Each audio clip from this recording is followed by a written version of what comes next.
Hi, welcome to our online event, which focuses on really sparking the inner balance of yourself to shine truly from within with the inner peace. My name is Radka Gimerova. I am a coach and an aromatherapist, and I'm very happy to bring together the experts from the different perspectives that can share with you their tips and holistic approach towards the self-care and the lifestyle that you can actually put together within yourself to really shine and feel healthier and happier, I hope. And today I would like to welcome Cindy Black. Hello, Cindy. Hi, Uh, Radka.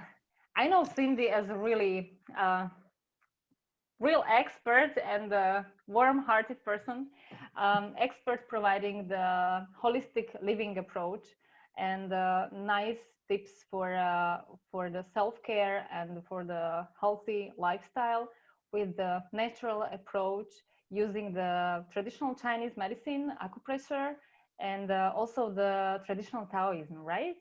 Hmm. Yeah, Correct. I That's hope that I right. get it all right. And I'm really happy to have you here at our table. And Thank I would like to ask you straightforward, Cindy, what is, from your perspective, what is balance in life?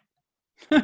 That's a great question. Yeah, I think about that a lot, and I feel like I'm finally finding some words for that, and that balance is not. It's a fluid state.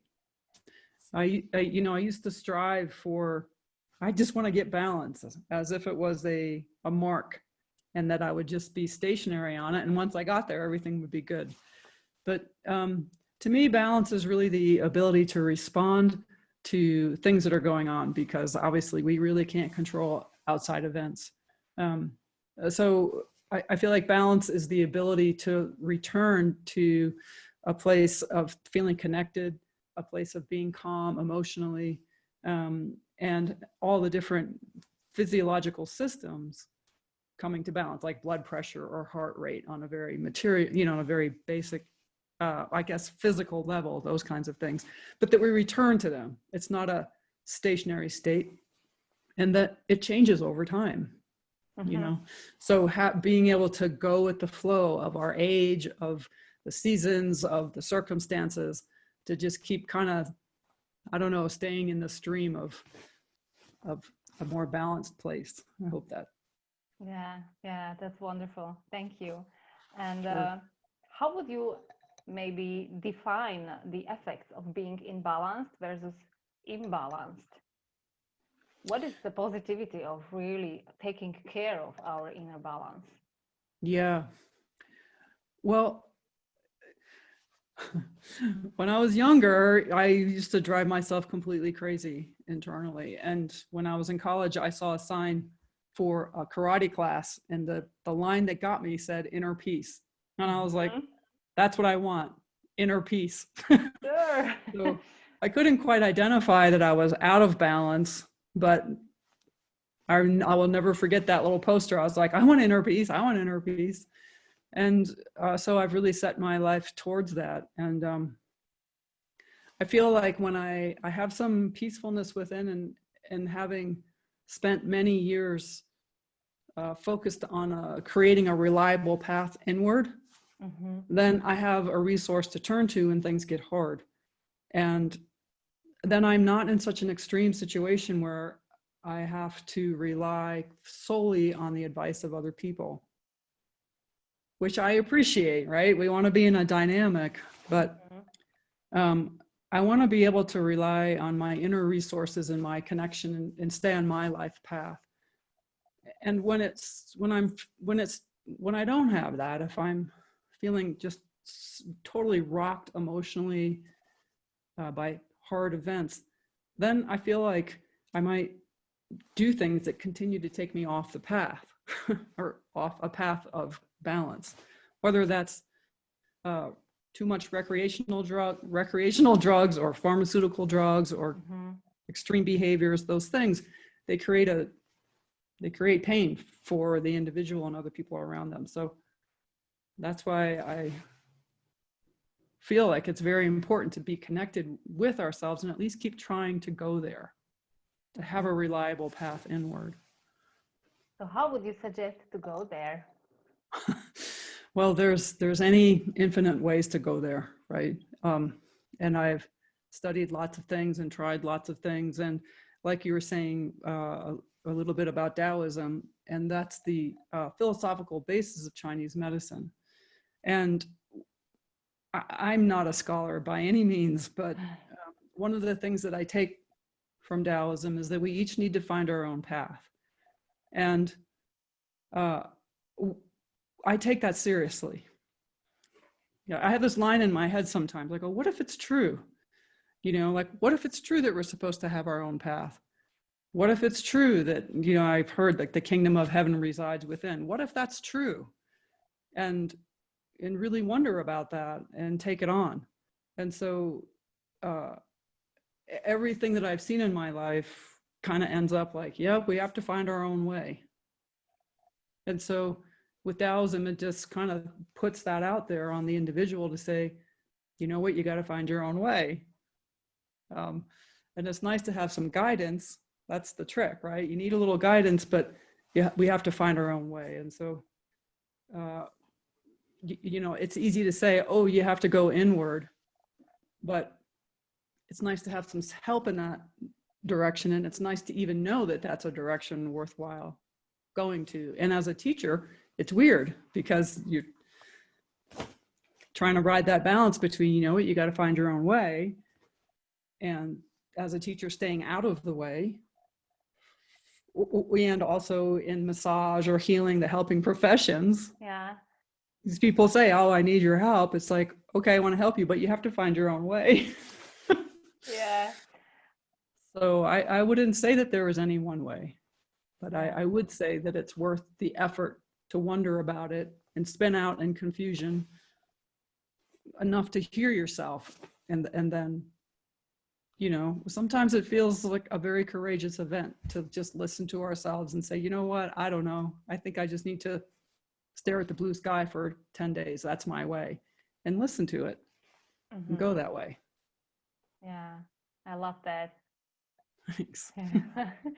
Yeah, I totally hear you about finding the own path. It's actually the same for the coaching methodology as well, because people are coming for advice, but actually that's not it, because they have their answers within them. So as I know that you are really a provider of the holistic living, do you have any tips and tricks for the self-care, how to really be able to listen to that inner voice, to be able to go with your path and listen to it? Yeah, that is such a good question, because that's really a skill. And I think that it can be frustrating to hear that, like, oh, listen to yourself. And it's like, I don't know how to do that. And in my 20s, I was fortunate enough to go to massage school. And I feel like I spent those 6 months learning how to receive massage. I mean, you know, I could say, oh yeah, I learned how to do massage, but at the end, I was really struck by how long it took to even understand how to feel myself. So I think that massage is a wonderful way to be guided into feeling all the intricacies of, you know, how does my body actually feel? You know, what's the relationship to my breath and my feelings? So I love the practice of massage for that, because it really is, I feel like it's one of the last professions where people actually take the time to create a space for their client. And touch is such a huge and rich experience. So I like that. I also just like taking a walk, but without any headphones or anything. And what I would say, mindful, like being aware, you know, not just spacing out, but pick something to think about. Like sometimes I just feel my breath change while I'm walking. Sometimes I take a walk and I'm just feeling the bottom of my feet touch the earth. But I'll pick something to think about or feel about within myself while I walk. And that just amplifies my self-awareness. So those kinds of things. And I think it's also important to notice that sometimes when we go inward, there's old memories or traumas that are there waiting for us. Okay. And it just feels like I don't want to go. So to be gentle and thoughtful, a little bit at a time. Mm-hmm. Yeah. Yeah, wonderful. You have mentioned the massage, which I totally agree, and the point of touch is really very helpful for the feelings of our body. Would you say that we can do something if we are in a state that we need to stay at home with this? Yeah. Yeah, that's a tricky one. So I like to do some light movement myself. So I do have a practice called opening the joints that we talked about for a second. And it's a very, very simple practice. And literally it's just very light movement through all of the joints, because the purpose of that is to just open up the flow of breath, but also the flow of energy. So from Chinese medicine, we talk about qi. Or if it was yoga, you'd be talking about prana, but that energetic part of ourselves, to get that open and flowing. And so to just take a little time, and I like to do this in the morning, to just literally open my joints, and it just helps me get my energy flowing for the day. It calms my mind, and I always have a better day when I do it. And it helps your blood flow. It just helps everything. It's very, very simple, and it's extremely effective. And I've taught it to lots of people, and I always get great feedback. So I like to do that kind of a thing. You can also sit around and rub your own feet, you know. You don't need to be a professional. You just practice. I mean, our instinct as humans is to reach out and touch each other and comfort each other. So just give yourself permission to just massage your own feet. That feels good. Take a bath if you can. That's a nice thing. And like, as you know, with the essential oils, maybe adding some nice aromas. Yeah, absolutely. Absorbing, right? Yeah, I can imagine immediately some nice warm bath with vetiver or a lime or something, or like lavender for the evening, and just then take a really nice, good quality sleep. So yeah. And it's nice to just set the space for yourself, right? Say, I'm going to nourish myself. I'm going to set it up. You know, if you like nice music or candles, whatever aromas you like, to just really set yourself the scene, to say, I need some nourishment, because who doesn't these days? Yeah. Peace, like you've been saying. Yeah, exactly. Cindy, would you have any tip for a situation where we are really full in the mind, that we are just not able to stop the thinking, something that might really quickly help and center to ourselves to be able to move forward with the better peace for ourselves, and then better decisions, and everything cascading out of that? Yeah, what I do is I try to feel my breath. It's very hard to be thinking all these thoughts and feeling your breath at the same time. In fact, it's pretty much impossible. Yeah.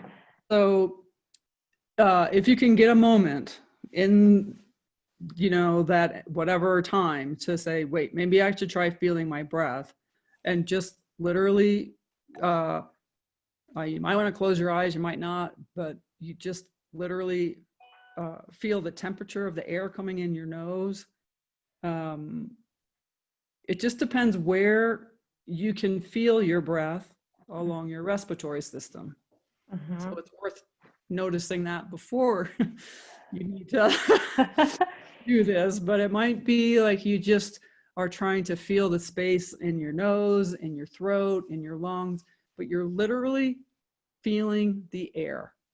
That's all you're trying to do. And you'll notice that your mind runs away, but then you just come back, and you're just trying to feel the air coming in and the air going out, and what it feels like.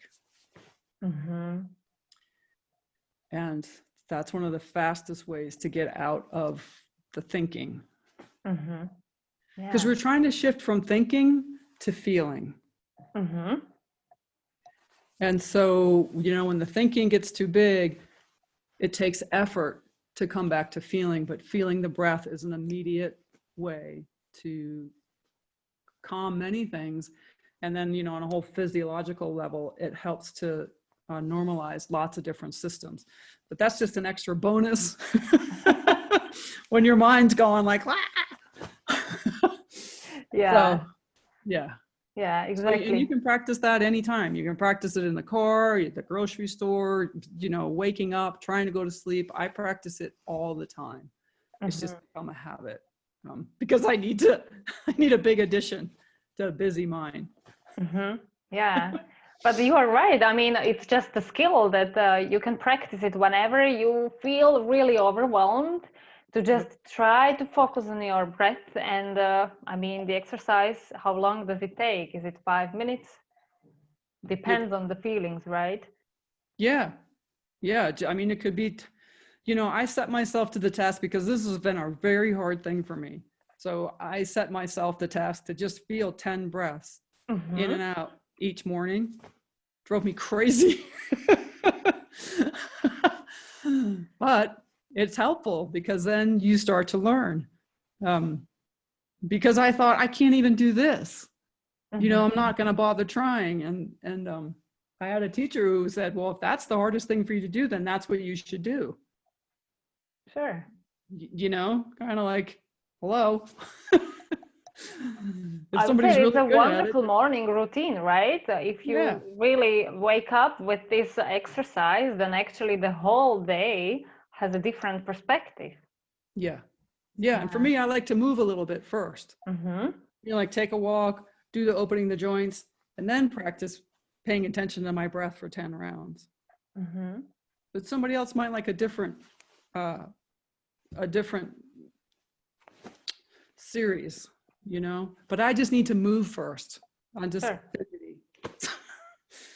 Yeah, as you mentioned, that everyone has to find his own or her own way. You're right. Yeah. And there's so many different ways, like, you know, I mean, you know, a whole bunch of them, and it's nice to just say, oh, well, I'll try this, I'll try that, I'll try this, and then you find something and you just kind of keep following it, knowing that it's probably not going to be that same practice forever. Yeah, it's a flow, right? Exactly. Yeah, I love that.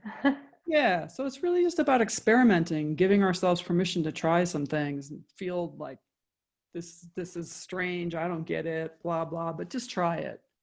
You know, try it 5 or 6 times before you throw it out, whatever it might be. Yeah, and actually I just feel to really add that maybe this isolation that we are facing in a much bigger manner than usual might even help to get to our true self, because we don't have watchers that much. So we really, if we are staying at home alone, we really have the time to practice and find our own way. What do you think?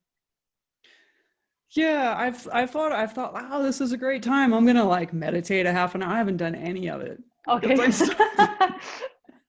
You know, like I have the things that I do, and then I thought, oh, exactly that. Like, oh, you know, like I have to stay home, so now I can try all these things, you know. But I don't know. I've done other things, but not those. So I don't know. I think it's an interesting thing to find balance between being alone and connecting, because we are so alone that sometimes I feel like I don't know. It's a little challenging to do more inward things. So that's why I like to walk personally. I'm fortunate enough that I can walk in nature, and even though that's alone a lot, at least I can connect with the earth, you know, and the sky above me, and really take that time. I guess I would say that's the time that I've been having more time and space to connect, you know, with the life around me of the actual earth and the sky and the plants, because that takes time. Because that's all in a different time frame than my busy mind, right? So I like that, because then I feel more connected versus just too isolated, I guess. Yeah, it's a nice approach. Yeah, I would say. Yeah. Do you have anything else of an advice for for a simple practice? Well, I think that feeling your breath go in and out is one of the simplest, most powerful practices. It has been for me. And if I wake up at night, like it's common sometimes with all the crazy news, and my mind starts to go, I just come back to feeling my breath. And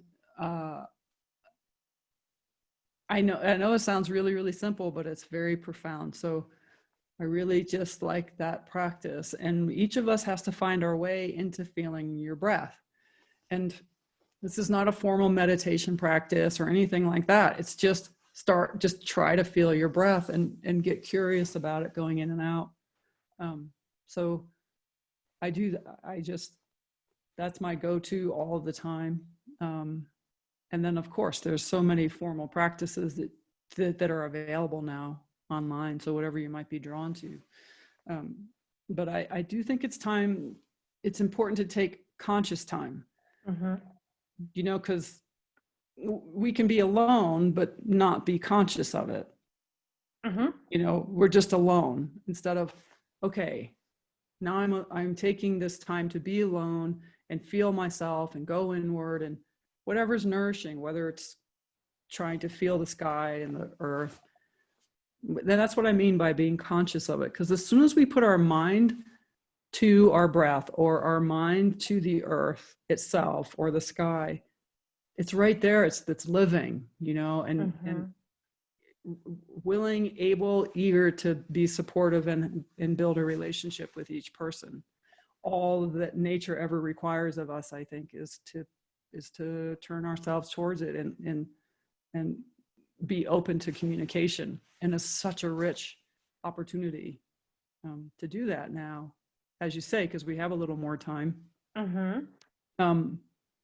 And all this imbalance in the bigger world, ultimately we can give some attention right to the earth beneath our feet. And I've been doing that and it feels good. So whether or not it does anything, I like to think it does maybe contribute to some positive energy to the earth itself. And even if it doesn't, I feel good. So worth a try. Yeah, and I would say feeling good is actually the most important. If you feel good about yourself, then the 90% of work is done. Yes, I agree. Yeah. And I love what you were saying earlier about how we can shine, during this time. That's a really beautiful thing to remember to, offer our good energy out, to offer our love and compassion out to other people. And it's a challenge now. So something that we can all rise to. And I just love how you frame that, and that's the focus of your work. It's a beautiful thing. Yeah. Thank you very much. Yeah, I hope that people will really see the improvement out of all your speech. And you have mentioned the open the joints exercise. Could you speak a little bit about that? And you have mentioned that you have this as an opportunity for our listeners. To join. Yeah, I'll give you a link, and so I'll make a video that people can watch and just follow along. It takes, in the beginning, it takes a little bit, maybe 15 minutes to get the logistics.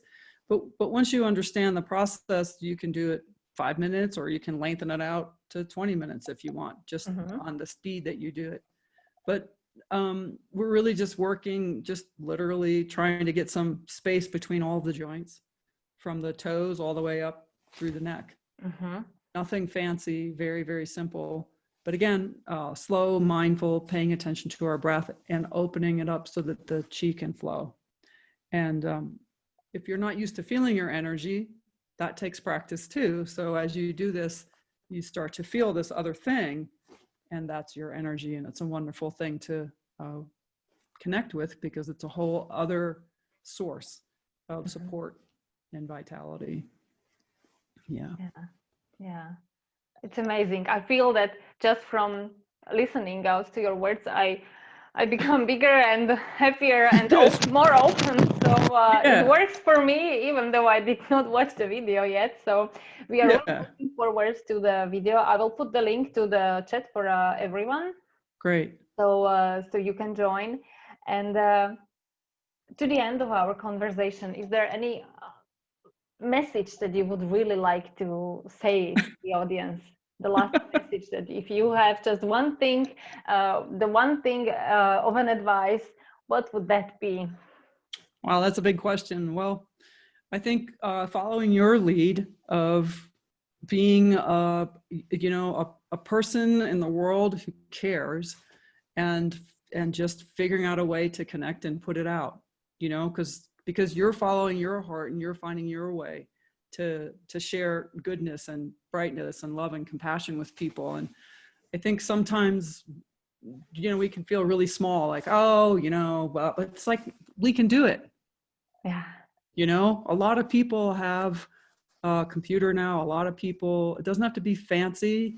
And I think when it comes so sincerely from our hearts like this, and when it's just like, I think of myself like, well, like we're the little people. It's like, let's do this, we can do this. And just knowing that you're there, makes me happy. Mm-hmm. And I think to myself, there's these good people all over the world, and we're all just trying as best we can. And together we create a large group of kindness and hope and joy. So that would be my one message. Just follow in your footprints. Wonderful. Thank you very much. I really feel I have nothing to add. It was wonderful. Thank you very much, Great. Cindy. Yeah. I'm putting out the link to everyone to the chat, so you can all join the exercise with our wonderful Cindy Black. Thank you very much. And if you have any questions, just write in the chat and we might try to answer with Cindy, right?